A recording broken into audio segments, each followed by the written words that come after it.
Hey girl, we're in my car and we're starting a K-pop podcast. We're in my car for episode 1 and we're gonna be in my car for most of the first episodes until I move to my apartment. Because right now I don't want to film this in my room, even though I could, I just don't really want to. We're gonna be in my car because my car is cozy. I also have my matcha. I made it this morning. But yeah, this is my K-pop podcast. I haven't come up with a name for it yet. Thinking something along the lines of giggling and gossiping with leth or fangirling with leth. I don't really know yet, but a little reasoning behind the podcast. So I listen to a lot of podcasts whenever I'm walking, getting ready, or just like throughout the day. But the podcasts I normally listen to are like lifestyle podcasts or like pop culture podcasts. I don't have any K-pop podcasts, although I do know that Bomhan started a K-pop podcast recently, so that might be my number one op. We don't really know yet. We'll see. I also want to start a K-pop podcast because a little bit of background on my K-pop story, I guess. I got into K-pop when I was in high school, so my senior year of high school, and I told no one. No one. I didn't even want to tell my sister for no reason, but I was just so like anxious about people judging me for liking K-pop, and I didn't want to be seen as weird. So I told no one. I didn't even tell my best friends, even though I saw them like every single day, and we talk about their interests all the time, and I would be so supportive. But then as soon as we got to my interests, I was like, oh, no, I'm not interested in anything. I'm actually so normal. Even though it's so normal to be interested in fun stuff. Anyways, I digress. The reason why I want to start this podcast is because I get DMs all the time from people saying that they have no friends to talk to about K-pop. Their friends make fun of them for liking it. So now I'm making this podcast where we can talk to each other about K-pop. And we can do this every week or every month. I haven't decided yet. If you guys like it, then I'll do it every week because I love yapping. But yeah, that's kind of my vision for this podcast. We can just sit down every week, every month, whatever. We can talk about the new things happening in K-pop, or we can have little rants. Because I already have so many ideas about things I want to talk about. Serious topics, because there's a lot to do with body image and your mental health when you're a K-pop fan and you're being exposed to all those things. But then also like the fun, silly stuff, like going to concerts, my concert experiences.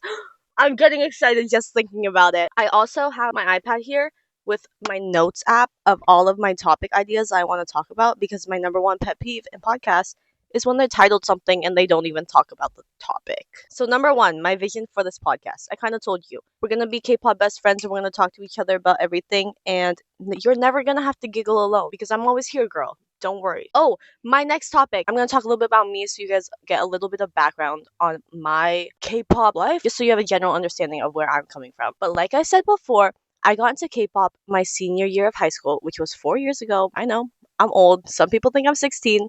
No, guys, I'm 21. So it's been a full 4 years. I got into K-pop because my cousin was really into K-pop. And this was New Year's Eve, and I remember it exactly. We were sitting down after our New Year's Eve dinner, and my cousin got the TV remote. And I knew that he was into BTS, but I wasn't really into BTS. I only knew Jungkook. He starts playing a bunch of BTS videos. I wasn't paying attention until he turned on the On video, On by BTS, where they're all wearing white suits. Do you know what I'm talking about? The performance video? And then he put on another one, also On by BTS, but they were in like a football stadium singing it. And I specifically remember Jungkook singing his little like solo line when he walks through the middle. I'm not gonna sing it. I almost just sang it. But yeah, I specifically remember that. And I was like, wait, I think I could get into this. This was also around the time when Dynamite by BTS was also playing on my local radio, and I did like that song. So then I watched the Jimmy Fallon Carpool Karaoke with BTS.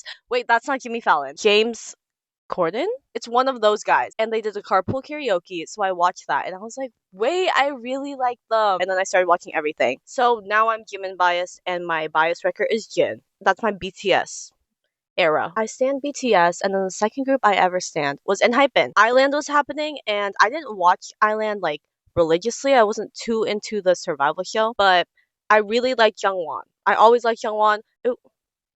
Wait, I'm getting this entire story wrong. Actually, I did not watch Island at all when it was airing. My cousin showed me a video of 10 months, and she was like, pick your favorite right now. And I picked Jungwon, and then I started watching more enha stuff. Yes, okay, my bad. And then they had their comeback for Drunk Days, and that's how I got into enha. I don't know why I said I watched Island. I did not watch that. But when I stan enha, they were already a group, and I knew who all 7 members were, and I didn't have to worry about anyone not making it. Jungwon was my bias as soon as I watched that video, because he just kept standing out to me, and now he still is my bias. So I also stan enha, and my biases are Jungwon and Sunghoon. So after BTS and enha came Stray Kids. Stray Kids was the third group I ever stan. And this might be surprising because I'm a TXT ult, obviously. But TXT has not come into the picture yet. We'll get there. But Stray Kids was the third group I ever stan. I think it was during Thunderous era where I was into them the most. But I watched a lot of their videos. I also watched a lot of their videos from like Backdoor and God's Menu, but I think it was Thunderous was my peak Stay era. And I really, really like that comeback. I still watch it to this day, and I love that song. Stray Kids, my bias is Lee Know and Hyunjin, and my bias record is Felix, so I have 3 of them there. Oh, but is my bias record Han? I don't know. I like them all. I will say though, Stray Kids, I don't keep up with them that much anymore. And BTS, I don't really keep up with their solo activities that much, just because it's so hard. But obviously, I still love them. I believe now is when TXT comes into the picture. I don't remember if it's TXT and then the boys, or the boys and then TXT, but it's one of them. I think it's TXT, because this is around the time when Love Song dropped. I watched Love Song with my cousin, who also is the one that got me into K-pop, and I was like, wait, I really like this group. But also mentally in my head, for some odd reason, I was like, oh, but I can't replace BTS as my number one group. BTS has to be my number one group. But then I watched the video of TXT and I really like TXT. And so then that's when the beomgyu obsession started. And obviously I'm beomgyu biased. And my bias record is all 4 of them. I don't have a single bias record. It changes every single day. Today, I think it's Subin. Tomorrow, it might be Taehyun. That's how I got into TXT, and they've been my ult ever since then. I think it's been 3 years since they've been my ult. And I got really into the boys for a little bit. That was an era. That was like a 5-month era. It didn't last very long, but I was really into them. And my biases were Eric and Sunu, and my bias record was, I don't remember, but I definitely had one. And then after the boys era, I got into Zero Base One.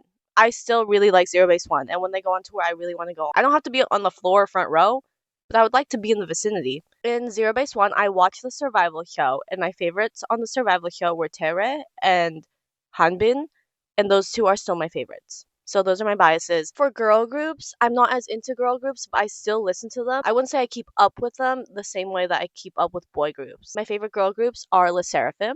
My bias is Chaewon. By the way, lsfm, I get a lot of comments, I swear I'm not making this up, where people say I look like Yoonjin.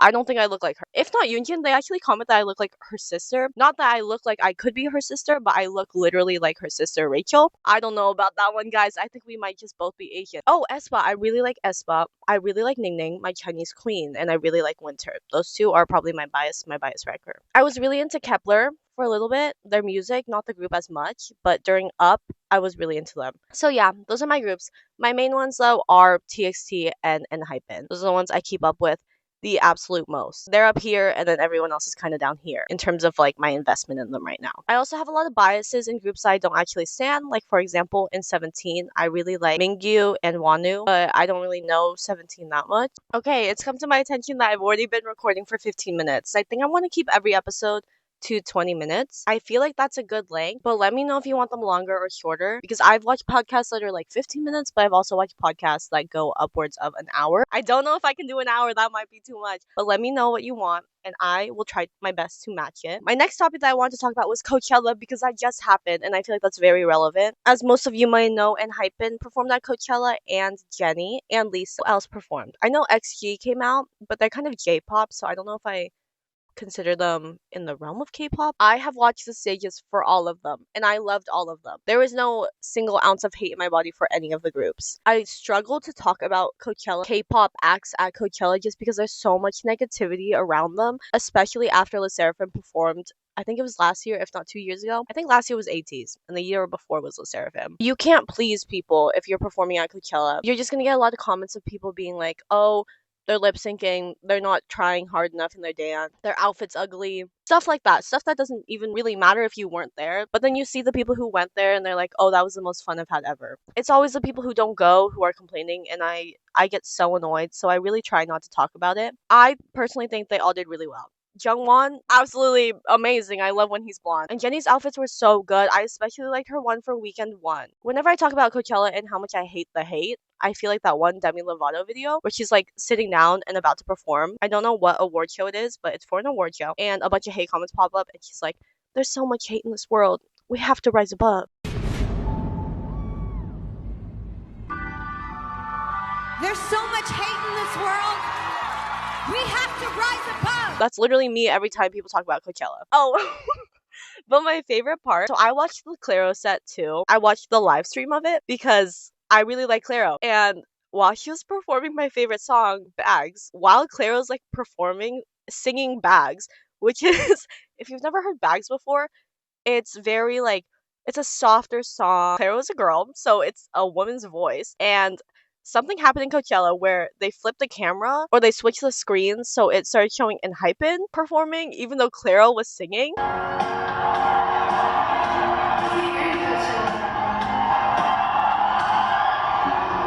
That was actually my favorite part of Coachella this year. Now for this next segment, I'm leaving it open to anything the people on my Instagram story have asked. So we're gonna go through my Instagram story and we're gonna see what people actually want me to talk about. But I got a lot of people saying that they do want me to talk about Coachella, and I did talk about Coachella. So one is done. I have it pulled up now. It's right here. Oh my god, TXT comeback. What's your love language? Okay, TXT is having a comeback. It's a single that they're coming out with, so it's not a full album. I think the comeback is literally next week. I'm so excited. The concept photos look so good. Let me pull them up actually. Oh, I love talking about TXT. The vibes are very TXT core, which is like duh because it's TXT, but you'll know what I mean when I pull this up. It's very like summery, springy, perfect for this time. And I'm just so excited for the single because I feel like we haven't gotten new TXT like OT5 music in a long time. We've gotten covers, and obviously we got Panic by beomgyu, and we got the OST by Taeyeon and Hyunkai, both of which are some of my favorite songs of the year, but nothing like OT5 TXT in a long time. So I can't wait to hear all 5 of their voices together, and I hope that beomgyu has longer than 3 seconds on this song.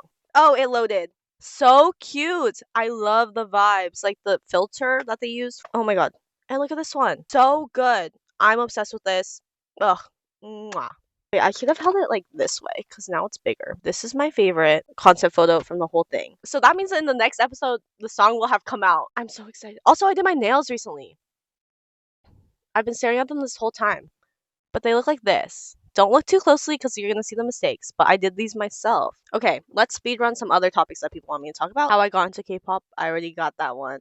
Ticketmaster Wars, don't even talk to me about that. I always lose the Ticketmaster Wars. I swear every single time I hop into the queue, I'm 50,000 plus in line. Coachella, Enchella did that. Don't worry, I got you. Your best interaction in a concert? Wait, I don't know if I can talk about this here because that this might add another 15 minutes onto my podcast. Okay, I'm gonna save that for next time, and instead I'm gonna talk about this one, which is your concert lineup for this year, because then it'll help me segue into my next topic. I just saw, this is not a K-pop concert, but I just saw beomgyu in Portland. I love beomgyu. It was one of my first Western concerts ever. Like any idol who's not a K-pop idol, that was one of my first ever. So I loved seeing her. I was in the pit. I was finna be in the pit. The pit was okay. I should have worn taller shoes. I did not expect so many men to be there. I don't know if that's weird, but I didn't expect so many guys who were tall to be there. So they kind of blocked my view the entire time, which is okay because they also like beomgyu a lot, but I wish I could have seen her a little bit more. It was still a great concert, and I still got to hear all of my favorite songs live. Very grateful for the experience, and it wasn't even close to as expensive as a K-pop concert. My ticket was only $80 per floor.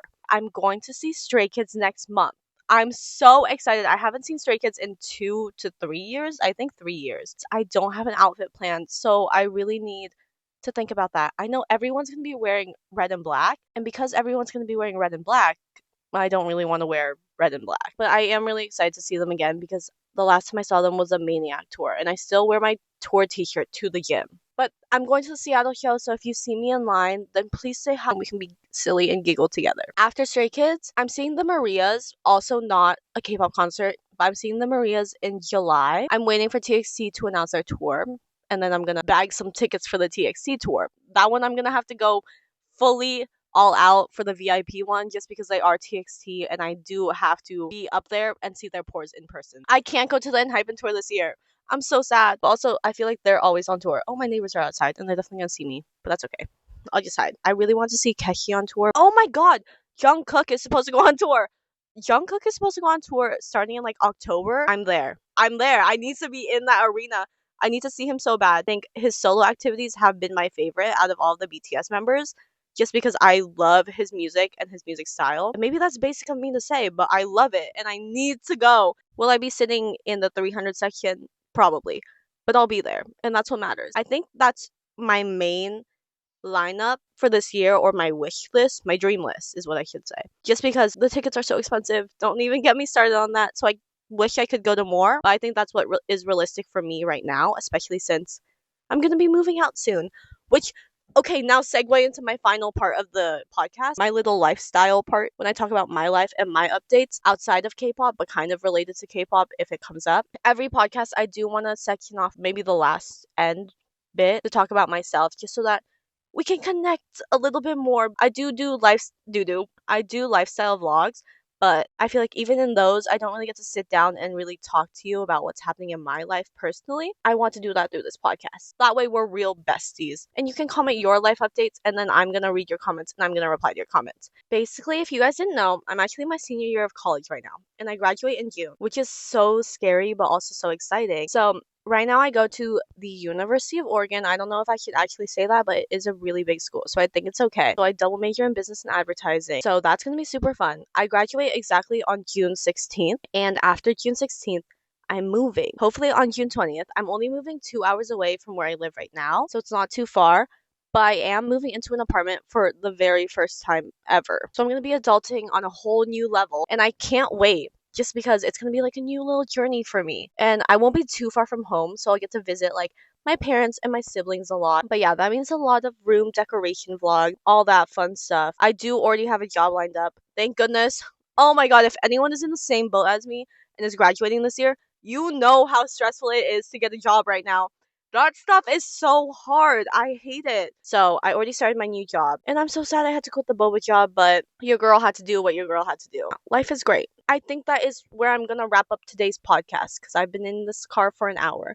I hope you enjoyed it. I don't know when I'm going to film the next one. Maybe next week. Maybe in 2 weeks. Maybe in a month. We'll see. But I have so many topics I want to talk about. So actually, maybe I'll do it next week. I'll figure it out. Let me know if you have name ideas. I hope you enjoyed our little chat today. I hope you pull all of your biases when you buy an album. And I hope you go get yourself a matcha. Because you deserve it, girl. It's been a long week. It was fun giggling and gossiping with you this time. I will see you next time. Bye bye. Mwah.